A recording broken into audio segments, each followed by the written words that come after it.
I wanna be a producer with a hit show on Broadway. I wanna be a producer.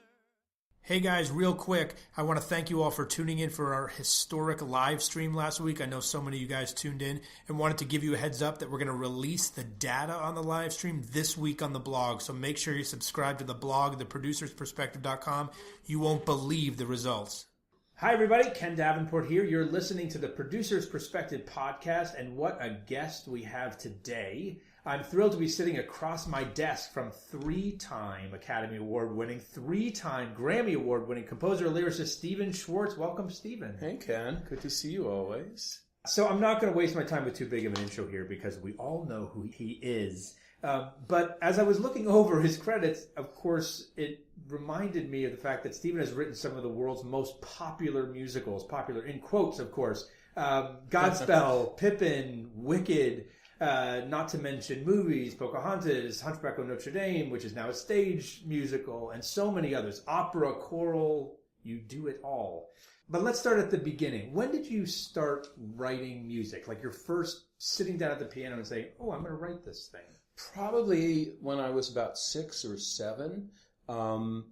My parents have told me, of course I don't really remember this, but they've told me that I was very into music as a kid, that I liked to listen when I was in my playpen or whatever those things were called. Apparently I liked opera even then, because my folks have told me that they had a recording of a soprano, which I called the High Lady. And I used to like to listen to the High Lady. And I think I had one of those little plastic phonographs, because in those days you had discs, that wasn't CDs or podcasts or streaming. And then my folks moved when I was about 6 years old to the suburbs of Long Island. And it so happened that we lived next door to a composer whose name was George Kleinsinger, who had written some very popular, what we would now call concept albums, including something called Tubby the Tuba, which was about the, orchestra, etc. But one of the albums that he had written was called Archie and Mehitabel, and it got turned into a Broadway show, which did not wind up lasting all that long. It was called Shinbone Alley. Archie, the character of Archie was a cockroach who was played by Eddie Bracken, and he was in love with an alley cat named Mehitabel, who was played on the record by Carol Channing and on Broadway by Eartha Kitt. And it had a whole chorus of dancers, some of whom became famous, like Jacques d'Amboise. But the critics were not kind to it and wondered in their reviews why anyone would want to see a musical with a lot of dancing cats, which proves the importance of timing. Anyway, when George was working on the show, my parents would go next door because they were friendly, and I would come with them sometimes, and he would play whatever he had been working on. And I am told, again, I have no memory of this, that then when they would go off to have a drink or whatever, that I would go to the piano and pick out the tune.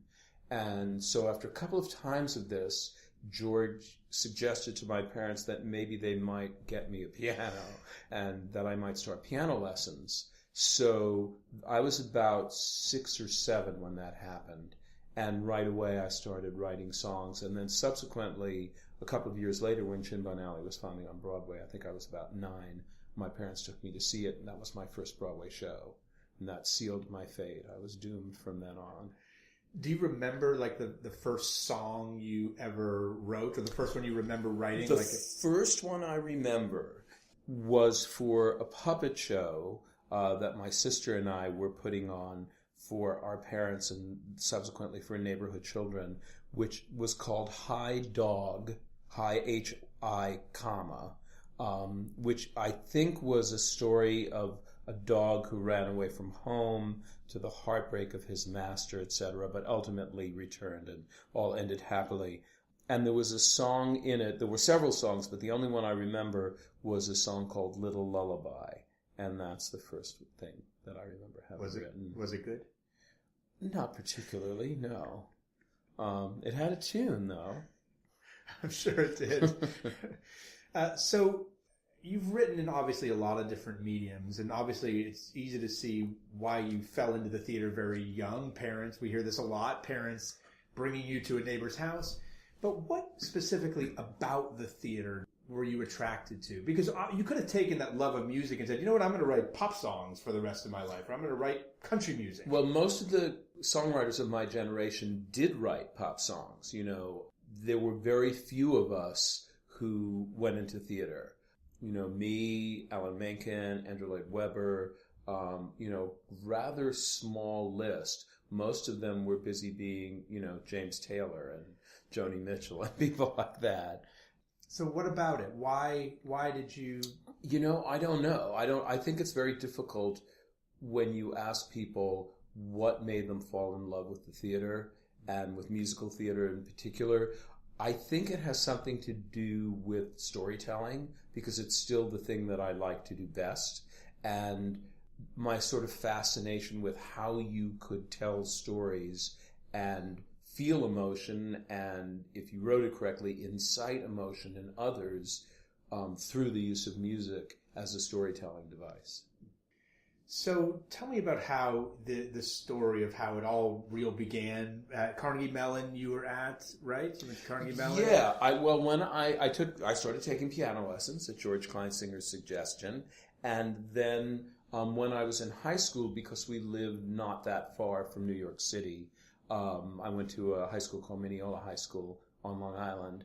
I got a scholarship to Juilliard, and I used to take the train into the city every Saturday and go to the preparatory division of Juilliard and study piano. And then when it became quite clear to me and everybody that I wasn't going to be a concert pianist, I switched and became a composition major.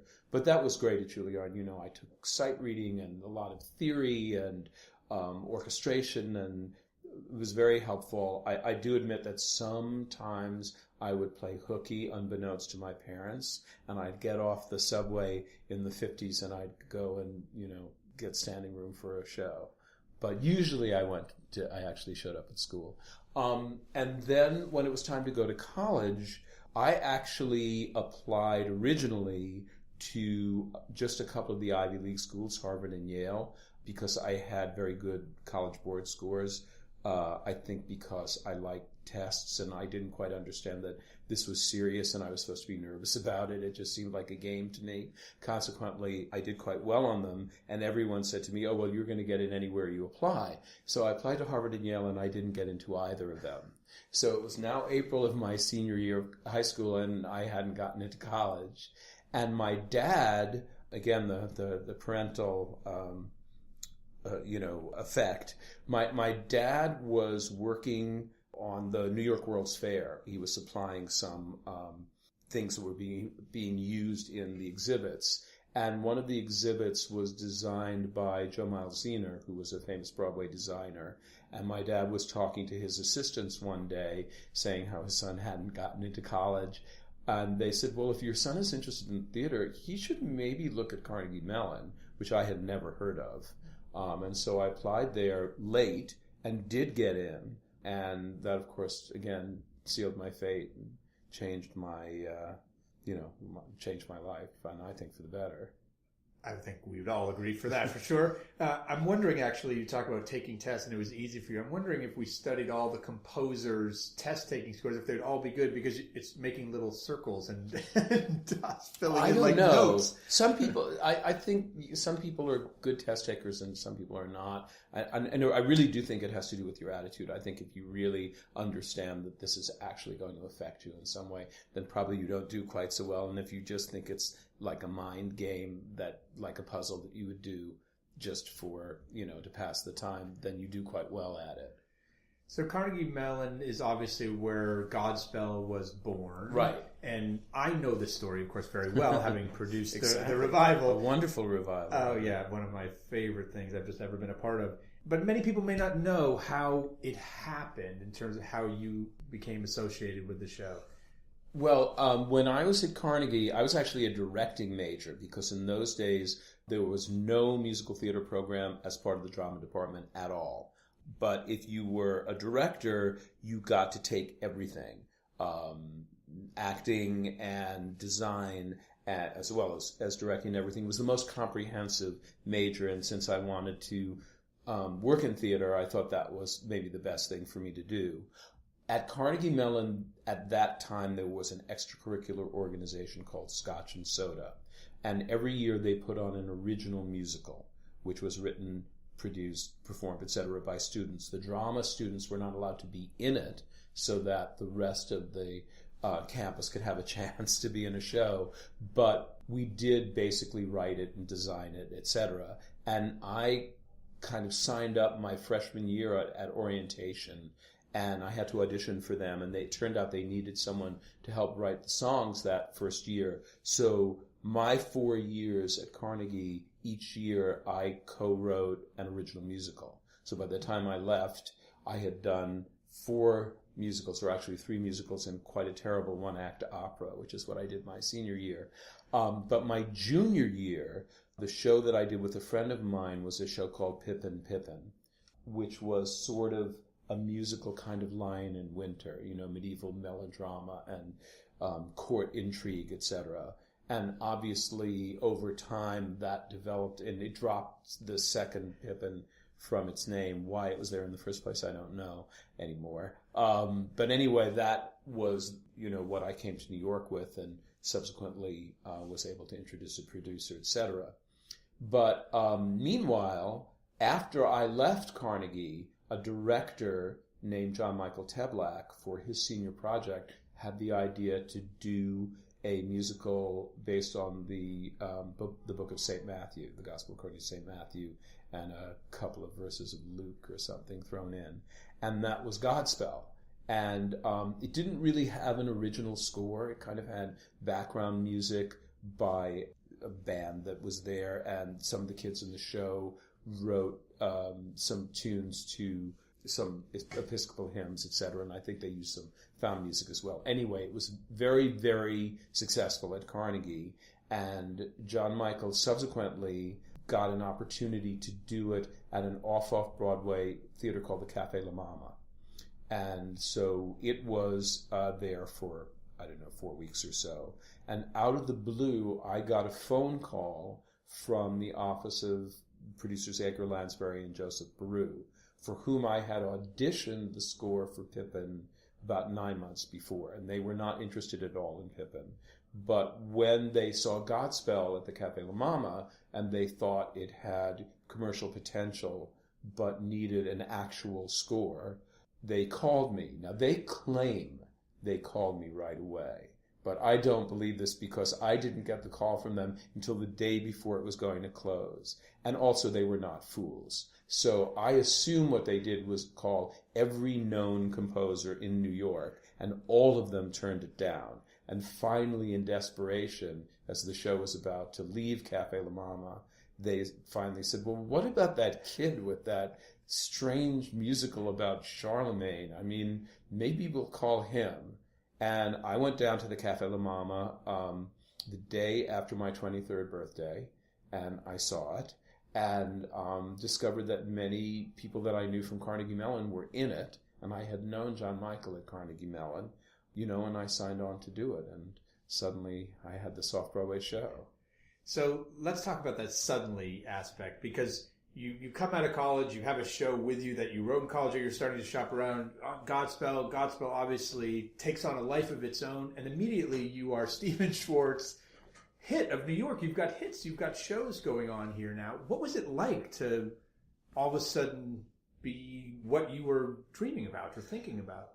Well, that part was great, but I think I had such romantic illusions about the musical theater and New York theater and what that was, and I really didn't understand the actual sort of professional way that New York theater works, and that was extremely disillusioning ultimately. Not on Godspell, because on Godspell we were all just kids, and so we were just working together, and it was kind of like doing a show in college, except that eventually you got reviewed, though we didn't even really think about the fact that we were going to get reviewed and that people were going to have to pay money to, buy tickets if they wanted to see it and all that. So that was, a pretty exhilarating and fun experience. And then I worked on the Bernstein Mass, and that was interesting and fun because Leonard Bernstein was such an amazing man, and he was the closest I've ever had to a mentor. But meanwhile, Pippin had gotten optioned, and about a year after Godspell opened was when Pippin opened. So we went into rehearsal, and I was actually developing the show while Godspell was happening. But right after Godspell opened, Bob Fosse came in as the director, and suddenly I was in the world of professional Broadway theater. That was a very different world, and it took me quite a long time to learn how to adjust to that. I think I finally adjusted to it about the time I did Wicked. So it took about 40 years for me to adjust. And what was it that was so different? I mean, obviously... Well, it's really mean, and people are, extremely territorial, I found, and, the outside world, everybody's wishing for you to fail, and it's really not a nice business, at least in my experience. Really the only kind of happy experience I ever had doing a show for New York was that original Godspell. And the revivals are different. The revival I did with you was a lot of fun. The Pippin revival I did with Diane Paulus and for the Weislers, that was a lot of fun. But an original musical is really not fun, at least not in my experience. Especially with Fosse leading the charge. Well, that was a bit of a baptism of fire, yeah. Let's talk. So you talk a little bit generally about musicals. I'm sure now, especially, of course, people are throwing ideas for musicals at you all the time. Oh, do you want to work on this? Do you want to work on this? What makes a good idea for a musical for you? What makes you go, oh yeah, that I can get into, or that seems the right thing to do a song? Well, again, I think it's an instinct. It's just coming across an idea and being excited by it and thinking, this is something I would really like to see myself. And it's a world or an idea that I want to, or I'm willing to be in for 5 years, because it takes about 5 years to, from the time you get an idea to actually getting the show on. Godspell is the exception.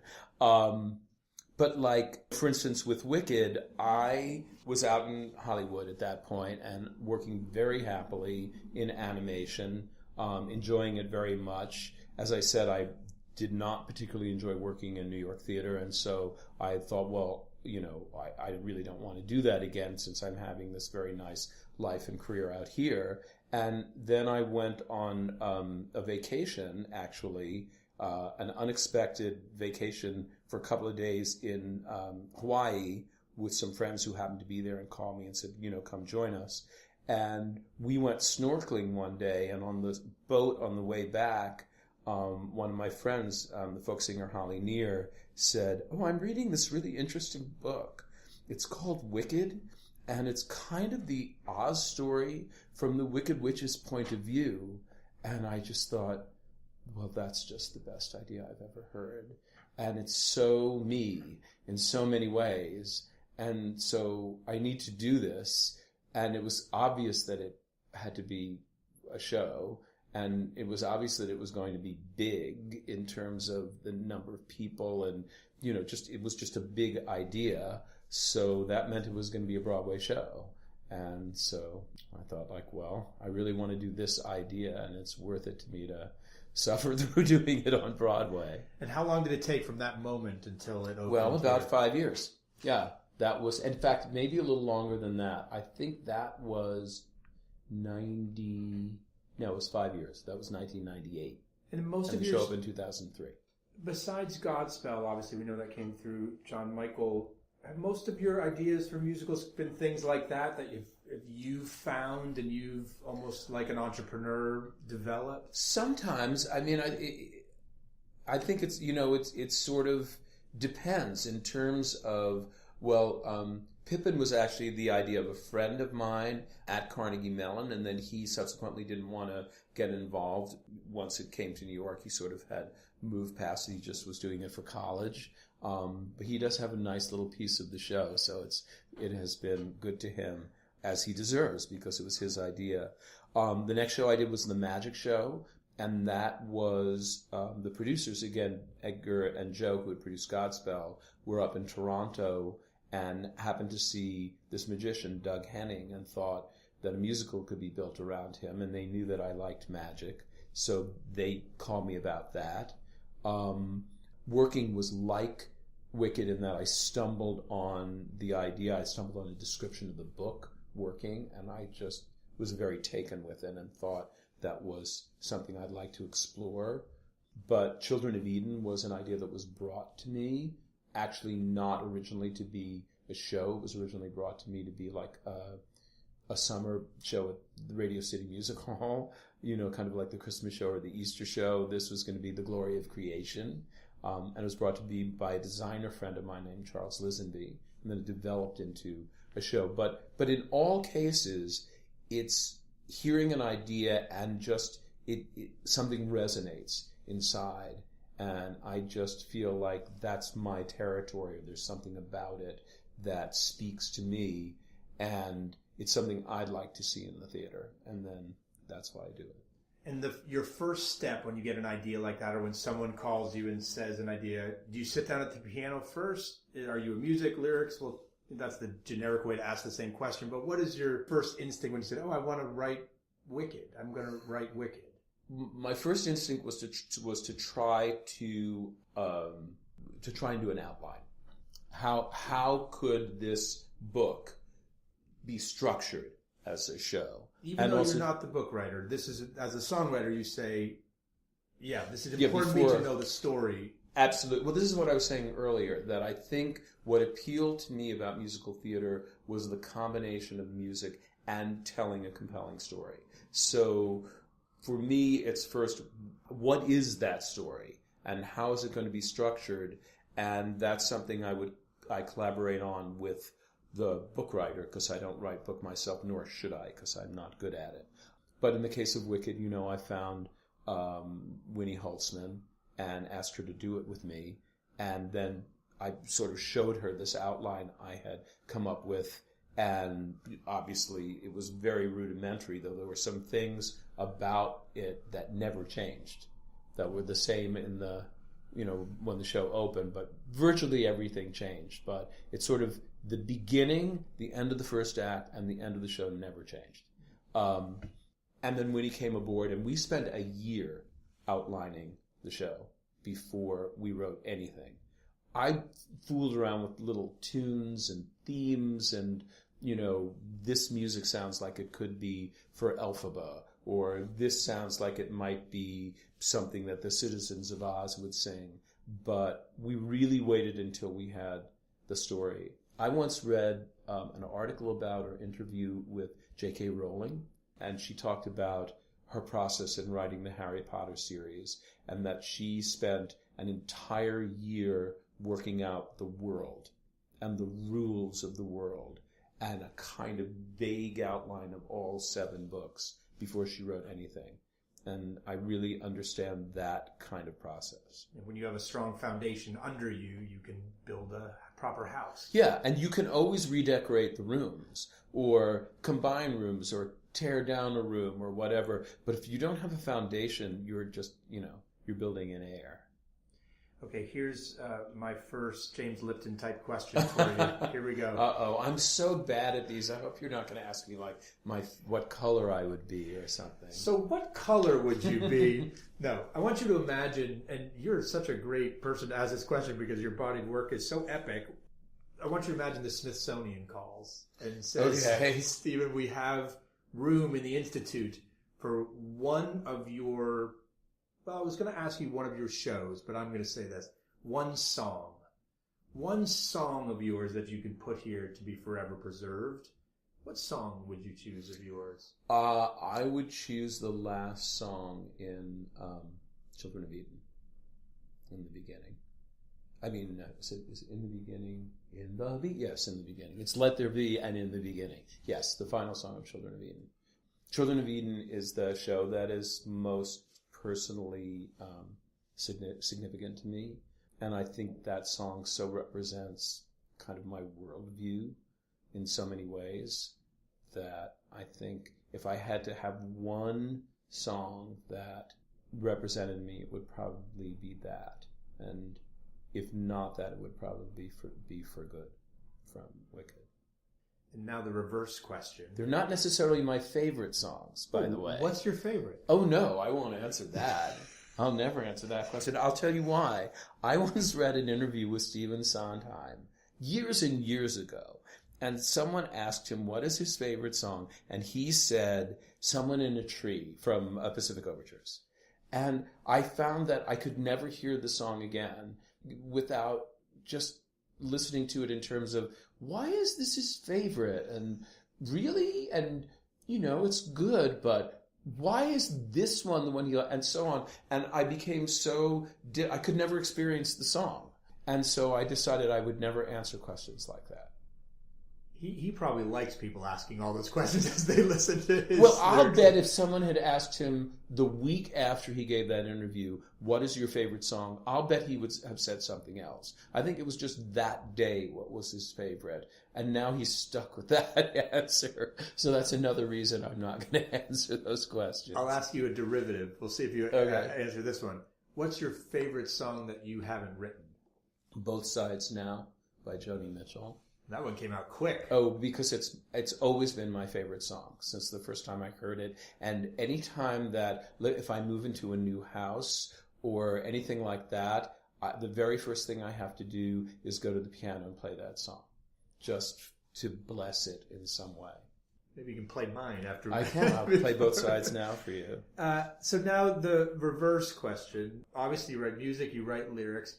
Is there any lyric of yours that you've heard now over that you're like, oh, you know what? I could have done better with Oh, that. sure. So what's your least favorite lyric? Well, I wouldn't say this was necessarily my least favorite. There's a long list, but I think because you and I are talking, and there's in Godspell, there's the song "Alas for You," and it's a sort of angry and serious song for the character of Jesus, and he sings.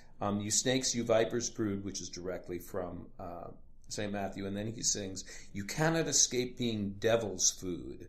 And I just think that's so inappropriate for that song. I thought it was so clever when I thought of it. And I would never do that now.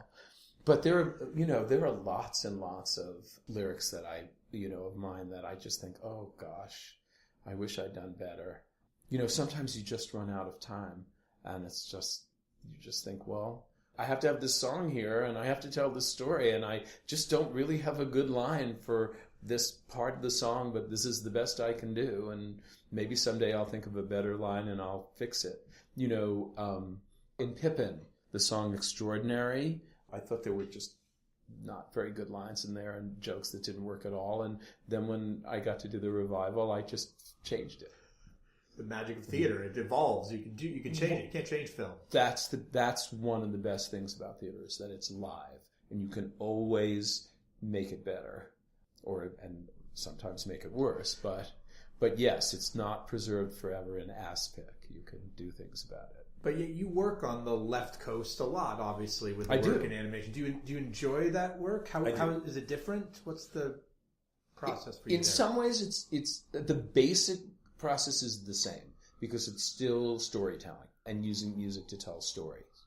Right now, I'm working on a movie. I'm collaborating with Alan Menken. We've done a lot of movies together, and we're collaborating on a new movie. And once again, the very first thing we're doing is with the screenwriter and one of the stars, who's the main focus of the movie. We're just working out that story.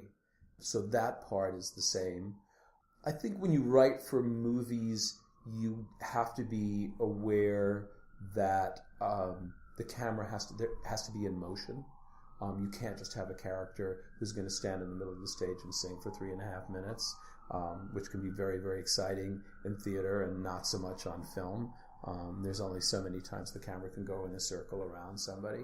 So I think you have to really think about how can this be a motion picture? But other than that, it's pretty much the same process. There is something sort of both frustrating but also comforting about the fact that you can't change it and you're just stuck with it. Oh, well. So Joe Mantello did the podcast last week. Oh, wow. Okay. Yeah. And he was talking about Wicked, of course, and he said, Wicked's response when we opened on Broadway was very interesting in that the weekly publications gave some great reviews. The dailies weren't so great. Talk to me about your feelings about critics and... Well, I describe it differently than Joe. He's accurate, but the difference between the dailies and weeklies is that the dailies are New York and the weeklies are national. For whatever reason, I have never been a critic's darling in New York. I always get bad reviews in New York. And I tend to get much better reviews from national press or from press in other cities. Maybe it's just that New York is so much more sophisticated and I'm not quite up to that level. I don't know. But they've never liked my work. And so I've just given up even worrying about it. I just, do what I do and hope I can get by the critics. But I warn everybody I'm working with that if we open in New York, the show's going to get bad reviews from the New York critics. I've never gotten a good review in the New York Times. Well, ever. If there's ever an example that reviews do not matter, it would be you then. Well, sometimes they do matter. And it's very frustrating. You mentioned that Hunchback of Notre Dame had been turned into a stage show. It is probably the best show that I have ever been a part of. That production and that show. And once again, and it got absolutely glowing reviews out of town, or on the West Coast. And I've never been involved with a show that got that kind of audience response. More than Wicked, more than Godspell. The show every night got a standing ovation before it ended. During the last number, before the number was over, people were on their feet screaming and cheering and weeping and etc. And then it opened at the Paper Mill Playhouse, and the New York critics came to see it and just decided that it wasn't appropriate for Disney to be producing something like that or to be involved with that. I don't know what they were talking about, but anyway, that was the end of that. So sometimes the critics just kill it. You need a very strong, devoted producer who just is determined to try and reach the audience over or in spite of the critics. We were able to do that with Wicked. We were able to do that with Pippin, etc., but not always. And you worked with your son on Hunchback. I did. Scott, he's one of my favorite directors to work with. He's a terrifically talented director who's actually done this podcast. And so how was that process to work with a family member and your son when he gave you notes? Did he ever tell you, Dad, this song is of course. But he's been doing that for years, and vice versa. I mean, we have become so collegial in terms of how we relate to one another. Obviously not as father and son, but when we're working as professionals, I've always asked him to come see shows I'm working on. I asked him to come see Wicked. He had very, very helpful suggestions. He came to an early reading of that. I just went to the first preview of a new show that he's doing and called him today and said, well, here's what I got for you. Here are the notes I have for you for whatever they're worth. We've always done that. And so it was really simply like working with a colleague you like and respect. But he has no bones about saying what he thinks doesn't work. And frankly, neither do I. How it should be. That's exactly how that relationship it was really no different in that regard than working with Joe Mantello or, Diane Paulus. So a producer comes to you today that you may not know and says, I want to produce Children of Eden, I want to produce Godspell, I want to produce something. What do they have to say or do or show you in order for you to give them the rights to your work? What are you looking for? I'm looking to understand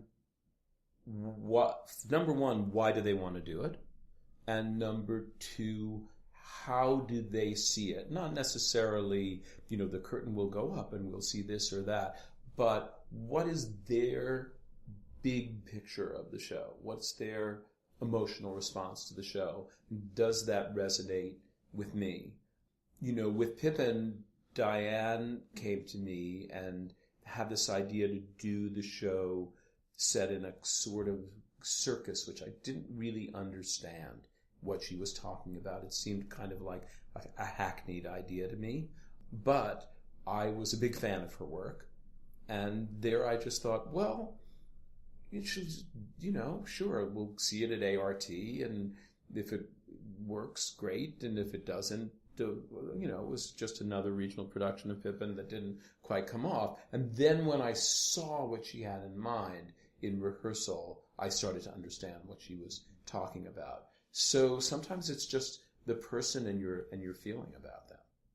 When you came and talked about Godspell, it wasn't like, well, we're going to set it here and we're going to do it like this. It was just your response to the material and sort of a passion that I felt from you about the show that made me feel it would be fun to work with you.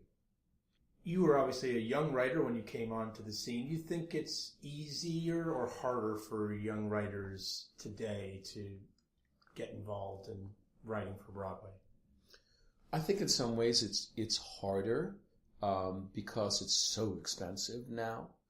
And also when I was starting, it was the transition from theater music to more what we call pop music or rock music or however you want to describe it. And very few people were writing that style of music for theater. And producers who were older didn't really understand it that well and didn't exactly know how to find that kind of music. So I think there was an opportunity for people like me who wrote in that style to get an early entree. But that being said, there are a lot of young writers who are very, very talented and getting produced. Benj Pasek and Justin Paul, who are good friends of mine, and Griffin and Matt, who are doing Invisible Thread. I mean, that's a show actually that I brought to Diane, and of course Lin-Manuel. And if people are really talented, I think they get an opportunity. Advice for any young writers out there listening? My advice would be to write something, to have something that you have written that you can show. That's what happened for me, is that I came to New York with this show called Pippin, even though by the time it opened in New York, not one single word, note, or lyric of the show was the same as the show that came out of Carnegie Mellon. Nevertheless, I had written something, and people could hear it and say, oh, I think this guy could maybe do this. I was speaking about Benj and Justin a moment ago, and I first met them because they sent me this collection of songs. Edges, yeah. They sent that to everybody. Yeah. Well, I heard it, and I thought, they just did it at University of Michigan with a bunch of kids who were in the musical theater program at University of Michigan. Now, that happens to be one of the 3 best musical theater programs in the country, so they had very talented kids. But nevertheless, that's what they were. And, and I heard the songs and thought they were really talented, and ultimately communicated with them and gave them some feedback, etc. But the point is that other people heard this work too, and it wasn't as if anybody was ever going to produce Edges, but they heard that these guys could do this kind of work and have give them the opportunity to do other shows. And I'm so glad you brought them up, because I talk about them a lot. They burst on the scene as well, but again, they had this portfolio, this thing that they had done. And when I say they sent it to everyone, I got on my desk, it got on everybody's desk, because they had a resume, a picture and resume, if you will, like an actor, with a body of work. And you listen, and if you listen, and it was good. Yeah, if you listen and you think, oh, well, this isn't very good, you'll listen to a song or two and that'll be the end of it. But if you listen to something and think, oh, wait, these guys are really talented. They don't know what they're doing yet, but they're really talented. Then you pursue that. Okay, my last question. It's another Lipton-like question, so get ready for it. What's your favorite, or what color are you? I want you to imagine that the genie from Aladdin comes a knocking on your door and says, Stephen, your contributions to the American musical theater are so great, and I want to say thank you for everything you've done, and frankly, your advice for writers, not only here on this podcast, but I know you work with a lot of young writers, and you've helped me and my writers a lot. So this genie wants to thank you for all of that. He wants to grant you one wish. One wish to change the one thing that drives you the craziest about Broadway. The one thing that makes you so angry, that keeps you up at night, that makes you fly off the handle. The one thing that you really hate about this industry. Only one, though. What's the one thing you'd ask this genie to change? That's hard to think of one, because I can think of a few. But I just wish the Broadway theater were a nicer place to work. That has to do with critics. It has to do with the sort of, it's not enough for me to succeed, everybody else has to fail attitude. We're just putting on shows, and they're not all going to be good, but everybody's just trying to do the best he or she can, and I just wish it weren't so mean. Yeah, when you talk about how you felt with Godspell and coming here and then realizing it was all different, sometimes I say exactly what you just said, but in the terms of, if we could all just remember why we started doing this, and the Godspell in our own life, whether that was at college or whatever, it would be a better place. Well, I do theater in a lot of other places, and I have a really good time. I'm doing a show now that's going to premiere in Vienna next year, and I'm just having so much fun on it. And maybe as it gets close to production, it won't be as much fun, but right now it's a lot of fun. And there's no reason, really, that couldn't be true of Broadway. It's just not right now. So that would be my wish.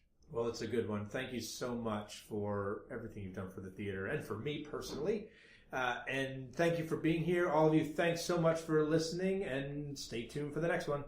Don't forget, if you want to see the data, viewers, where they came from, all the stuff on the Daddy Longlegs live stream, subscribe to the blog, theproducersperspective.com. You'll get it emailed straight to you exclusively on the blog this week. I'm gonna be a producer. Look out, Broadway.